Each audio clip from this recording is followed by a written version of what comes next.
ಬಡವರ ಬಾದಾಮಿ ಕಡಲೆಕಾಯಿ, ಬಡವರ ಸೇಬು ಸೀಬೆಕಾಯಿ, ಇಂಥ ಒಂದು ತೋಟದಲ್ಲಿದ್ದೀನಿ. ಬಹಳ ಖುಷಿ ಆಗ್ತಾ ಇದೆ ನನಗೆ.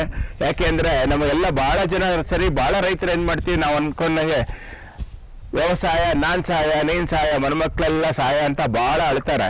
ಆದರೆ ವ್ಯವಸಾಯ ನಾನೂ ಸಹಾಯ, ನೀನೂ ಸಹಾಯ, ಮನೆಮಕ್ಕಳೆಲ್ಲ ಸಹಾಯ ಮಾಡಿದಾಗ ವ್ಯವಸಾಯ.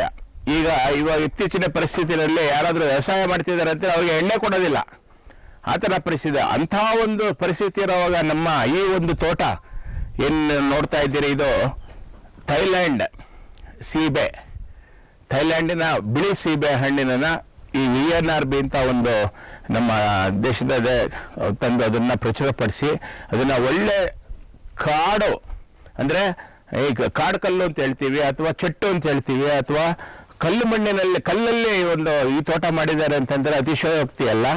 ಇದಕ್ಕೆ ಯಾವುದೇ ಹೆಚ್ಚಿನ ಶ್ರಮ ಇಲ್ಲದೆ ಬಹಳ ಶಾಸ್ತ್ರೋಕ್ತವಾಗಿ ಕ್ರಮಬದ್ಧವಾಗಿ ನೀರಿನ ನಿರ್ವಹಣೆ, ಗೊಬ್ಬರದ ನಿರ್ವಹಣೆ, ದ್ರವ ಗೊಬ್ಬರದ ನಿರ್ವಹಣೆ ಹಾಗೂ ಈ ಕ್ಯಾನೋಪಿ ಮ್ಯಾನೇಜ್ಮೆಂಟ್, ಅಂದರೆ ಎಷ್ಟು ರೆಂಬೆ ಬಿಡಬೇಕು, ಎಷ್ಟನ್ನ ಕತ್ತರಿಸ್ಬೇಕು ಅಂತ ಹೇಳಿ ಇದನ್ನು ವರ್ಷಕ್ಕೆ, ಅಂದರೆ ಸುಮಾರು 7 ರಿಂದ 8 ತಿಂಗಳಿಗೆ ಒಂದು ಬೆಳೆ, ಅಥವಾ 2 ವರ್ಷದಲ್ಲಿ